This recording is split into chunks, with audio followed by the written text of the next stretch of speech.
At dahil nga naglagay ako ng foundation sa mukha, so kailangan ko maglagay nitong Star Flash Quick Sun Rose Makeup Spray para mag-set yung ating foundation at hindi siya mukhang dry.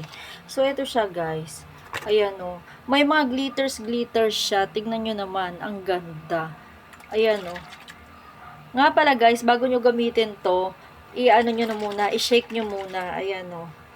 Tapos, spray nyo siya pa Zay.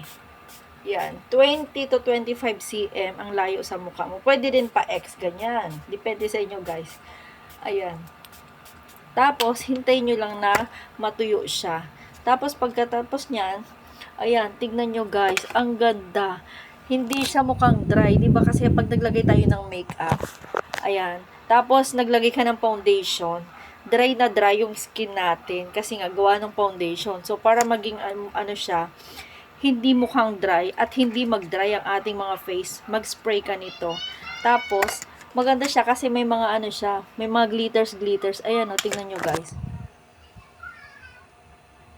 O, diba? Ang ganda, ang lakas, maka-artista. O, diba? Ang ganda. Ang ganda niya, guys. Promise. Mas nagustuhan ko talaga to. So, igagamitin ko talaga to everyday. Kasi mahilig ako maglagay ng foundation everyday. Hindi kasi ako nagpupolvo, guys. Kasi may allergy ako. So, magagamit ko talaga to everyday. Maganda siya. O, tignan nyo naman. May mga glitters pa siya. At mabango siya, guys, ha. Mabango siya.